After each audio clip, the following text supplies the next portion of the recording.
Hello everyone, कैसे हैं आप सब। एक बार फिर से आप सभी का मैं स्वागत करता हूं। इस वीडियो में हम 6 टॉपिक डिस्कस करने वाले हैं। सबसे पहले रहेगा एनुअल इन्फॉर्मेशन स्टेटमेंट की मीनिंग क्या होती है, ये क्या होता है। सेकेंड नंबर पे रहेगा कि एनुअल इन्फॉर्मेशन स्टेटमेंट में किस तरीके की ट्रांजैक्शंस रिपोर्ट की जाती हैं। उसके बाद आपको यदि एनुअल इन्फॉर्मेशन स्टेटमेंट चेक करना है या उसे डाउनलोड करना है तो आप किस तरीके से उससे चेक कर सकते हैं और डाउनलोड कर सकते हैं। डाउनलोड होने के बाद आप अपने AIS को किस तरीके से ओपन कर सकते हैं उसके बारे में भी हम बात करेंगे। इसके बाद फिफ्थ पॉइंट पे रहेगा कि आपने AIS अपना डाउनलोड किया, उसे ओपन किया और आपको उसमें ये लगता है कि हाँ कोई ट्रांजैक्शंस इनएक्यूरेट रिपोर्ट की गई है या अमाउंट सही नहीं है, तो आप उसे किस तरीके से करेक्ट कर सकते हैं, किस तरीके से आप फीडबैक सेंड कर सकते हैं, वो भी हम डिस्कस करेंगे। इसके बाद लास्ट पॉइंट रहेगा कि AIS के आधार पर आप अपने ITR को किस तरीके से फाइल कर सकते हैं, उसके बारे में भी हम डिस्कस करने वाले हैं। तो आपसे रिक्वेस्ट है कि वीडियो को स्किप मत करिएगा, अंत तक जरूर वॉच करिएगा। एनुअल इन्फॉर्मेशन स्टेटमेंट का जो सीधा साधा अर्थ है वो ये होता है कि ये एक 26 AS का एक्सटेंडेड फॉर्म है। आपके फॉर्म 26 AS में जो भी डाटा रिपोर्ट होता है वो एक समरी फॉर्म में होता है। उसमें कुछ डाटा ऐसे होते हैं जो आपको AIS में दिखते हैं लेकिन 26 AS में नहीं दिखते हैं। तो आपको यदि अपनी डिटेल में पूरी जानकारी चाहिए आपको, तो आप AIS में उसको चेक कर सकते हैं। तो AIS में ये एक स्टेटमेंट है जिसमें कि आपकी सारी इनकम, आपके सारे फाइनेंशियल ट्रांजेक्शन्स जो कि बैंक में या फिर म्यूचुअल फंड या शेयर मार्केट में हो रखे हैं या फिर आपके ऊपर कोई इनकम टैक्स की प्रोसीडिंग्स चल रही है, उसमें आपका कोई डिमांड लायबिलिटी आपके ऊपर लगाया गया है, उसकी भी डिटेल्स आपको इसमें दिखती है। इसके बाद आपने कोई टैक्स वगैरह पेमेंट किया है, सेल्फ असेसमेंट टैक्स या एडवांस टैक्स, उसकी सारी डिटेल्स आपके इस एनुअल इन्फॉर्मेशन स्टेटमेंट में दिखती है जो कि आपके पैन के अगेंस्ट में गवर्नमेंट को रिपोर्ट की गई है। कुछ एग्जाम्पल आप यहाँ पे देख सकते हैं कि जितने भी बैंक्स हैं ऑल ओवर इंडिया में जिसमें कि आप अपनी सेविंग अकाउंट मेंटेन करते हैं या फिर आप फिक्स डिपॉजिट आपने करा रखा है, उस पर आपको इंटरेस्ट के रूप में जो भी इनकम होता है वो इनकम चाहे सेविंग पे हो या फिर FD पे हो, सारी जो इंटरेस्ट की इनकम होती है सारे बैंक्स जो है आप रिपोर्ट करते हैं वो आपके AIS में रिफ्लेक्ट होता है। इसके बाद यदि आप किसी के यहाँ वर्क कर रहे हैं तो आपका एम्प्लॉयर आपको सैलरी जो देता है उसकी रिपोर्टिंग, सैलरी पे जो TDS काटता है उसकी भी डिटेल सारा चीज़ AIS में रिपोर्ट किया जाता है। इसके बाद यदि आप शेयर मार्केट या म्यूचुअल फंड में ट्रेडिंग या इन्वेस्टमेंट करते हैं तो ये जितनी एजेंसियाँ हैं जैसे कि CDSL, NSDL, कैम्स या KFinTech, ये आपके द्वारा किए गए बाई और सेल जो आप शेयर्स में करते हैं, म्यूचुअल फंड्स में करते हैं, उस पर क्या गेन वगैरह हो रखा है, ये सारी इन्फॉर्मेशन आपके AIS में आपके पैन के अगेंस्ट में ये लोग रिपोर्ट करते हैं। इसके अलावा यदि आपको किसी कंपनी से डिविडेंड मिला है तो उसकी भी रिपोर्टिंग ये लोग गवर्नमेंट को करते हैं। इसके बाद ये है कि लास्ट में है कि tax payment details are also available in AIS। अब आपके AIS में जो आपने पहले सेल्फ असेसमेंट टैक्स पे किया है या एडवांस टैक्स आपने पे किया है उसकी भी डिटेल आपके AIS में आपको देखने को मिलती है। नेक्स्ट है क्वेश्चन कि transaction categories reported in AIS। आपके AIS में किस प्रकार के ट्रांजैक्शंस रिपोर्ट किए जाते हैं। तो जैसे हमने कुछ एग्जांपल्स तो देखा ही है, लेकिन यदि आप AIS का हैंडबुक यदि आप देखेंगे तो AIS के हैंडबुक में आप देख सकते हैं कि यहाँ पे लगभग 50 कैटेगरीज के ट्रांजैक्शंस रिपोर्ट किए जाते हैं। Salary, rent receive, dividend, interest from saving account, deposit, इसके बाद rent on plant and machinery, ये सारी डिटेल्स आप देख सकते हैं। यहाँ पे तकरीबन 50 कैटेगरीज के ट्रांजैक्शंस आपके AIS में रिपोर्ट किए जाते हैं जो आपके ऊपर एप्लीकेबल हैं, आपके पैन के कार्ड के अगेंस्ट में वो रिपोर्ट किए जाते हैं। इसके बाद नेक्स्ट में हम देखते हैं कि प्रोसेस टू डाउनलोड AIS को डाउनलोड करने के लिए आपको क्या प्रोसेस फॉलो करना है। तो you can download it by 2 ways, 2 तरीके से आप इसे डाउनलोड कर सकते हैं। पहला तो ये है कि आप इनकम टैक्स के पोर्टल पर विजिट करके डाउनलोड कर सकते हैं और by AIS tax payers app. तो मैं ये दोनों आपको भी बताऊँगा किस तरीके से आप करना है। आप अपने मोबाइल पे AIS tax payer app Google play store में जाकर के आप इसे डाउनलोड कर सकते हैं और आप इसे ओपन करके अपना वो डेट ऑफ बर्थ और पैन कार्ड इंटर करेंगे तो आप वहाँ से भी AIS जो है अपना डाउनलोड कर सकते हैं, चेक कर सकते हैं। लेकिन अभी इस ऐप में कुछ टेक्निकल ग्लिच है जिसकी वजह से कि आप अपने AIS नहीं देख सकते हैं। इसके बाद दूसरा जो तरीका है वो ये है कि आपको इनकम टैक्स की वेबसाइट पे अपना रजिस्ट्रेशन कर लेना है। यदि आप नए हैं तो उसके लिए आपको अपना पैन कार्ड, अपना डेट ऑफ बर्थ, सारी डिटेल इंटर करनी है। यदि आप इससे रिलेटेड कि किस तरीके से रजिस्ट्रेशन करना है उससे रिलेटेड आपको दिक्कत हो रही है तो हमारे चैनल पे वीडियो अवेलेबल है, उसकी लिंक मैं डिस्क्रिप्शन में डाल दूंगा, वहाँ से आप प्रोसेस देख सकते हैं किस तरीके से इनकम टैक्स पोर्टल पर रजिस्ट्रेशन करना है। तो आपको अपना लॉगिन आईडी और पासवर्ड इंटर करने के बाद आप यहाँ पे देख सकते हैं कि AIS के लिए एक अलग से यहाँ पे मेनू देख सकते हैं, टैब यहाँ पे दिया गया है, यहाँ से भी आप डाउनलोड कर सकते हैं। इसके बाद या तो फिर आप ई फाइल वाले सेक्शन में आएंगे, इनकम टैक्स रिटर्न पे आएंगे और यहाँ पे देख सकते हैं कि नीचे व्यू एनुअल इन्फॉर्मेशन स्टेटमेंट है, इस पर क्लिक करके भी आप इसे देख सकते हैं। तो हम मान लीजिए इस पर क्लिक करते हैं और यहाँ पे प्रोसीड पे आपको क्लिक करना है, यहाँ पे आपको क्लिक करना है। तो यहाँ पे देखिए कि ये दो पार्ट में आता है, एक टैक्स पेयर इन्फॉर्मेशन समरी होती है, एक एनुअल इन्फॉर्मेशन समरी होती है। यहाँ पे आपको अपना फाइनेंशियल ईयर सेलेक्ट करना है, जिससे 23 और 24 के लिए हमें देखना है।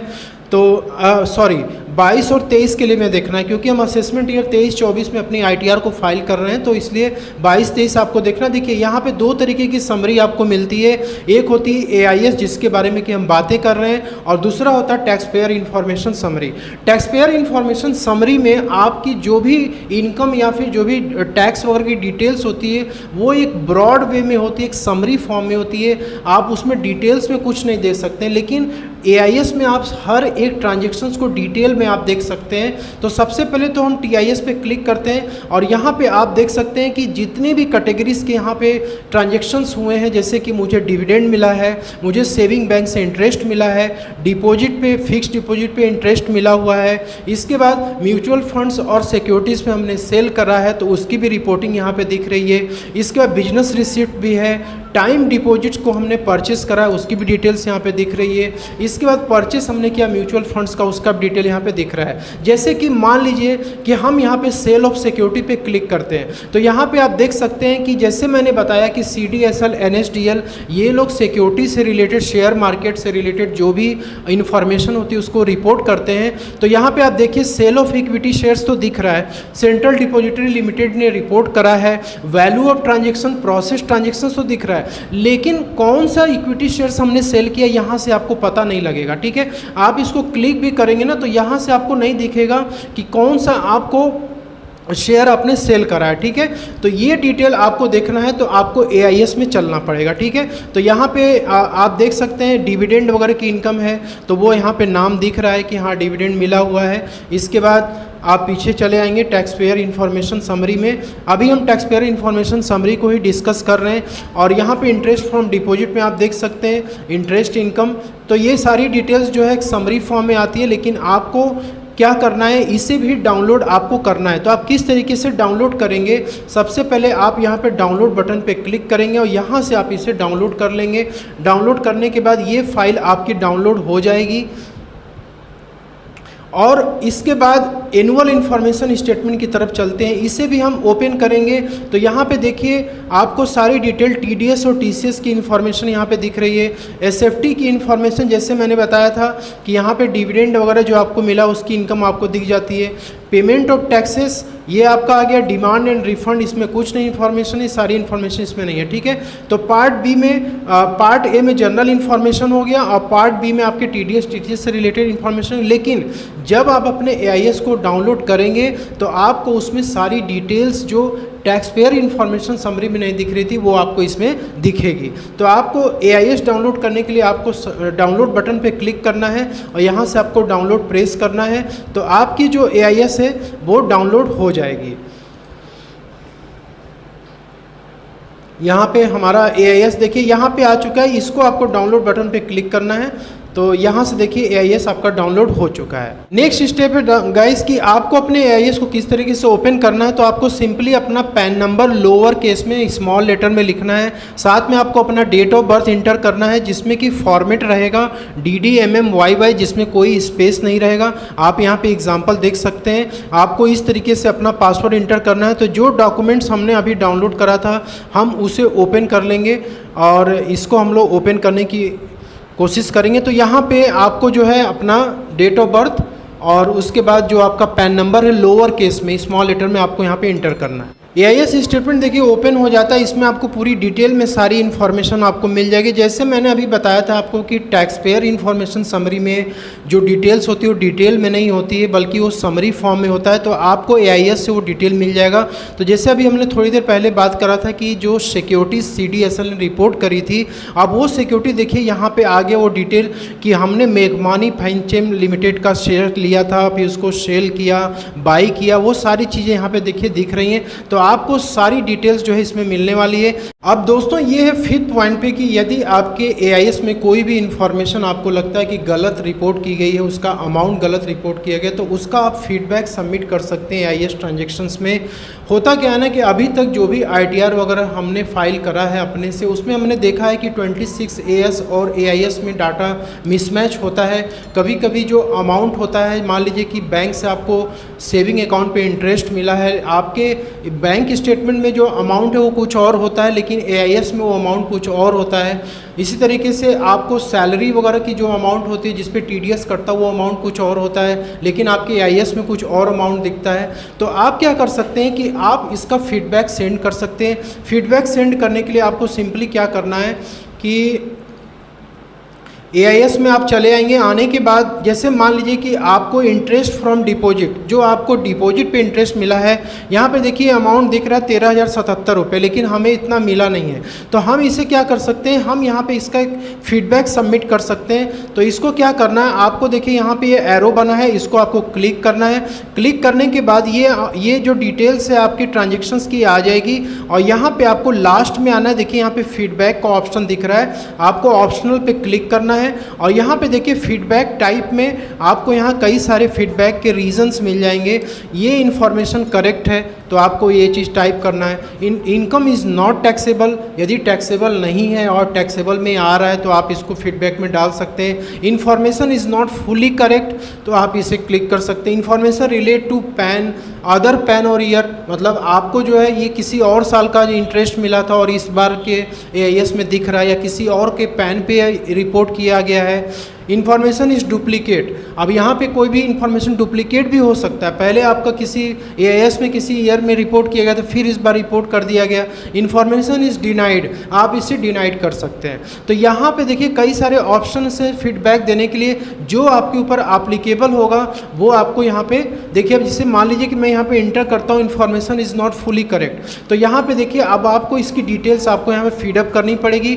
डेट, आपको किस डेट को मिला है, कितना अमाउंट मिला है एक्चुअल में, वो आपको यहाँ पे एंटर कर देना है और सबमिट कर देना है। वैसे आपके पास जो प्रूफ है बैंक स्टेटमेंट में जो इंटरेस्ट दिख रहा है आपको उसी के अनुसार आईटीआर फाइल करना है। इसके बाद ये आपको जो सैलरी का फॉर्म 16 मिला है उसमें जो सैलरी की डिटेल्स है उसके अनुसार आपको फाइल करना है। ठीक है, आपको एआईएस इसलिए दिखाया जाता है कि आपके ये फॉलोइंग इनकम्स हैं जिसपे कि जो कि आपके पैन के अगेंस्ट में रिपोर्ट की गई हैं और आपको इसके कंसिडर करके अपनी आईटीआर को फाइल करनी है। फर्स्ट जो पॉइंट है वो है कि आप अपने एआईएस स्टेटमेंट को अपने आईटीआर भरने के लिए किस तरीके से इस्तेमाल कर सकते हैं।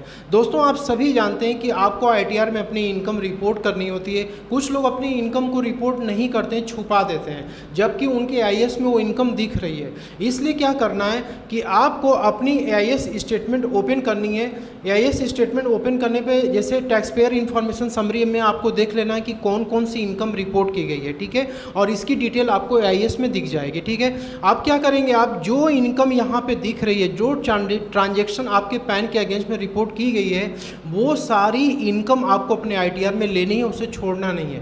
क्योंकि यदि आप अपने इनकम को एस्केप करते हैं तो आपके पास नोटिस आने की पूरी संभावना है। इसलिए चाहे आईटीआर 1 हो, चाहे आईटीआर 2 हो, 3 हो, 4 है, जो भी आईटीआर आपकी हो, जो फाइल आप कर रहे हैं, आपको टैक्स पेयर इन्फॉर्मेशन समरी के अनुसार और एआईएस के अनुसार ही आपको अपनी आईटीआर में वो इनकम शो करनी चाहिए और फाइल करनी चाहिए। तो दोस्तों आई होप कि एआईएस और टीआईएस से रिलेटेड आपको सारा कॉन्सेप्ट क्लियर हो गया होगा। कोई कन्फ्यूज़न है तो आप ज़रूर से पूछ सकते हैं। वीडियो कैसे लगी कमेंट बॉक्स में लिख के ज़रूर बताएं। मिलते हैं अगले नेक्स्ट वीडियो में, तब तक के लिए जय हिंद, जय Bharat. Thank you so much for watching this video.